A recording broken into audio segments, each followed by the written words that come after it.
नमस्कार बच्चों, मेरे YouTube चैनल और लाइफ चेंजर में आपका बहुत बहुत स्वागत है। आज हम कक्षा 9वीं के अध्याय 9 सरल रेखा और कोण, इसके अंतर्गत हम जानेंगे कि किसी त्रिभुज के तीनों कोणों का योगफल 180 अंश होता है, इसे हमें सिद्ध करना है। तो जानेंगे कि किसी त्रिभुज के तीनों कोणों का योगफल 180 अंश होता है, इसे हम कैसे सिद्ध करेंगे।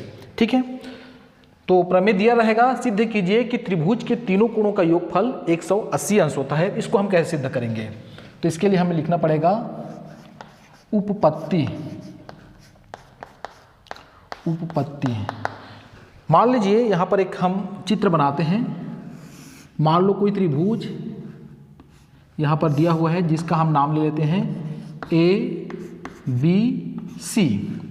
ठीक है, माना त्रिभुज ABC है और इसमें 3 कोण है। हम जानते हैं त्रिभुज में 3 कोण होते हैं। इसका नंबर कर देते हैं, मान लो ये 1 2 3 है। ठीक है, तो सबसे पहले हम क्या करेंगे, दिया है त्रिभुज ABC में जिसका कोण क्रमशः 1 2 और 3 है। यहां पर लिखेंगे दिया है त्रिभुज ABC, कोई त्रिभुज है, त्रिभुज है। यह कोई भी त्रिभुज हो सकता है, समबाहु त्रिभुज हो सकता है, समद्विबाहु त्रिभुज हो सकता है, विषमबाहु त्रिभुज हो सकता है, कोई भी हो सकता है। कोई त्रिभुज है जिसमें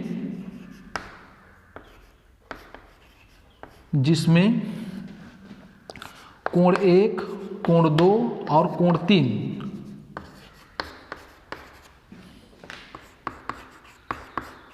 ये त्रिभुज के 3 कोण हैं।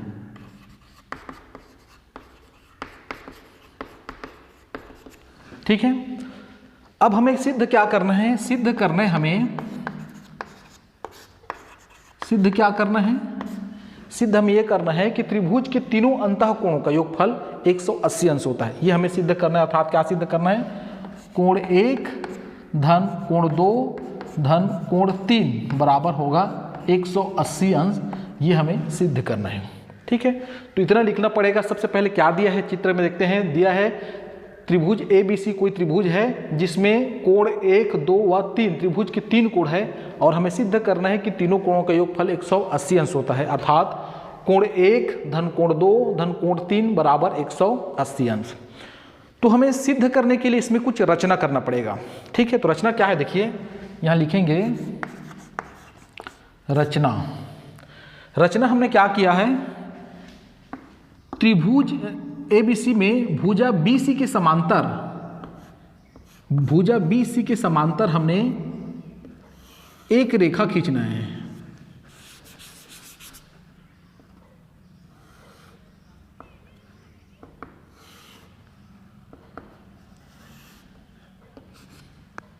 चलिए, त्रिभुज BC के समांतर हमें एक रेखा खींचना है जिसका नाम कर देते हैं, मान लो इसमें DE है, जो कि बिंदु A से होकर गुजरता है। ठीक है, ये हमें रचना करना है। BC के समांतर रेखा DE खींचा जो बिंदु A से गुजरता है। ठीक है, ये हमें करना है। BC के समांतर रेखा DE खींचा जो बिंदु A से गुजरता है।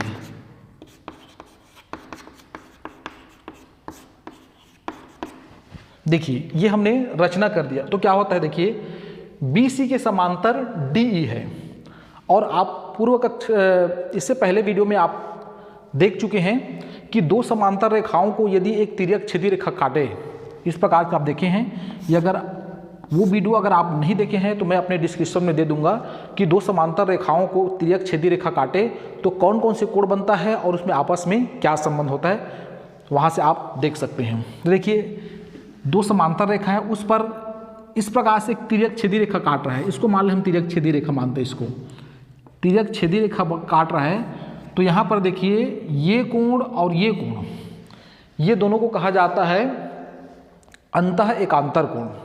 और आप जानते हैं कि अंतः एकांतर कोण हमेशा बराबर होते हैं, अर्थात कोण 2 और यहाँ पर जो कोण मान लें यहाँ पर कोण 3 है और ये 4 है, अर्थात कोण 2 और 3 ये क्या हो जाएगा, अंतः एकांतर कोण होगा, अर्थात कोण 2 और कोण 3 बराबर होगा।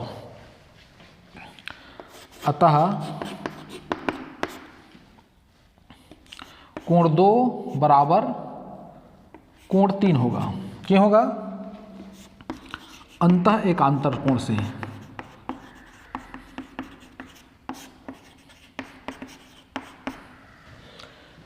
दो समांतर रेखाओं को एक तिर्यक छेदी रेखा काटे तो कौन कौन से कोण बनता है, उसमें क्या संबंध है, ये जानना बहुत जरूरी है। इसके बिना इस सरल रेखा एवं कोण इससे संबंधित कोई भी गणित नहीं बन पाएगा।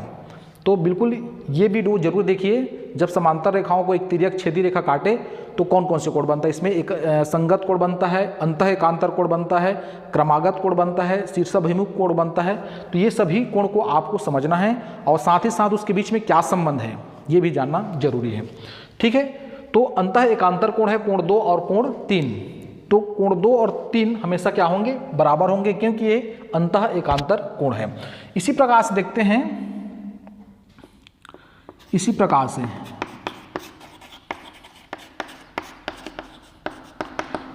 से इसमें देखिए और कौन कौन अंतः एकांतर कोण होगा। देखिए कोण 3 और कोण 4, इसको हम अगर भूल जाते हैं तो ये समांतर रेखा इसको इस प्रकार से तिर्यक छेदी रेखा काट रहे हैं, तो ये कोण बराबर होगा, अर्थात कोण 3 और कोण 4।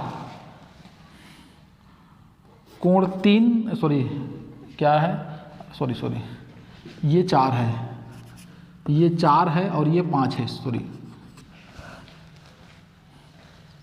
कोण 2 कोण 4 के बराबर होगा।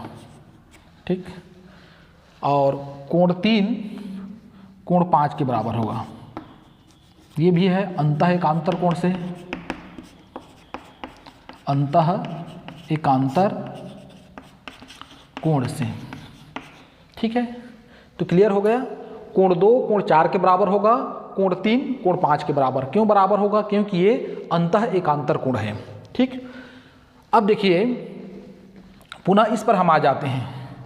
कोण 4 कोण 1 और कोण 5 ये तीनों कोण मिल करके एक सरल रेखा बनाते हैं। देखिए एक सरल रेखा बन रहा है, तो हम यहाँ पर इस सरल रेखा में जानते हैं कि सरल रेखा 180 अंश का कोण बनाता है। तो कोण 4 धन कोण 1 धन कोण 5 तीनों कोणों का योगफल होगा 180 अंश, क्योंकि एक सरल रेखा बना रहा है। तो यहाँ लिखेंगे कोण 4 धन कोण 1 धन कोण 5 बराबर ये होगा 180 अंश। क्यों होगा, आप प्रमेय में पढ़ चुके हैं कि एक सरल रेखा है, सरल रेखा के साथ में 180 अंश के कोण बनता है। ठीक है, तो इसलिए ये तीनों कोणों का योगफल होगा 180 अंश। अब देखिए यहाँ पर कोण 4 किसके बराबर है, हम पर लिखे हैं कोण 4 किसके बराबर है, कोण 2 के बराबर। तो कोण 4 की जगह हम लिख सकते हैं कोण 2। ठीक, ये 4 लिखा है, इसके जगह हम क्या लिख सकते हैं, कोण 2 लिख सकते हैं, क्योंकि कोण 2 और कोण 4 आपस में बराबर है।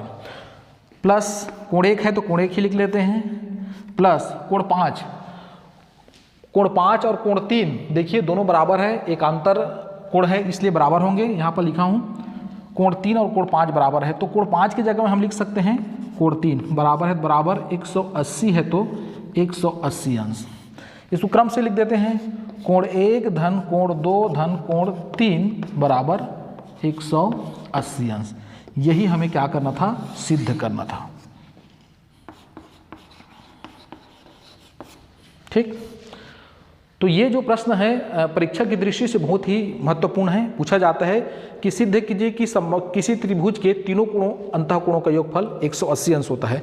तो इस प्रकार से हमें सिद्ध करना है। देख लीजिए, एक त्रिभुज मानना है ABC जिसका नंबरिंग है 1 2 3 नंबर कर दीजिए, और यहाँ पर सिद्ध करना है कोण 1 कोण 2 कोण 3 बराबर क्या होना चाहिए, 180 अंश। ये हमें सिद्ध करना है। तो सिद्ध करने के लिए हमें कुछ रचना करना पड़ेगा। रचना क्या करेंगे, BC के समांतर रेखा D खींचेंगे। ऐसा करने पर हमें यहाँ पर 2 कोण और बन रहा है, उसका नंबर हम करते हैं 4 और 5। इस प्रकार से कितना कोण बन रहा है, टोटल मिलाकर के 5 कोण बन रहे हैं। लेकिन इसमें हम एक निश्चित संबंध है, देखिए कोण 2 कोण 4 के बराबर है अंतःएकांतर कोण से, इसी प्रकार से कोण 3 कोण 5 के बराबर है, ये भी अंतःएकांतर कोण से बराबर है। अब यहाँ पर देखिए एक सरल रेखा बन रहा है, सरल रेखा किन कोणों से मिलकर बन रहा है, कोण 4, 1 और 5। तो इसका मतलब तीनों कोणों का योगफल कितना होगा 180 अंश। तो हमने तीनों कोणों का योगफल 180 अंश कर दिया। यहाँ कोण 4 का मान कोण 2 के बराबर है, इसलिए कोण 4 के जगह में 2 कर देंगे। कोण 5 कोण 3 के बराबर है, तो कोण 5 के जगह में कोण 3 कर देंगे। तो इस प्रकार से प्राप्त हो जाएगा कोण 1 धन कोण 2 धन कोण 3 बराबर 180 अंश, अर्थात त्रिभुज के तीनों कोणों का योगफल 180 अंश होता है। ये प्रूव हो गया। मुझे आशा है आप सभी को क्लियर हो गया होगा कि कैसे सिद्ध करेंगे कि किसी त्रिभुज के तीनों अंतःकोणों का योगफल 180 अंश होता है। तो निश्चित आप इसको अभ्यास करिए, ये परीक्षा की दृष्टि से बहुत महत्वपूर्ण है। मुझे आशा है ये वीडियो आपको अच्छा लगा होगा। यदि वीडियो अच्छा लगे तो मेरे चैनल को सब्सक्राइब अवश्य करें।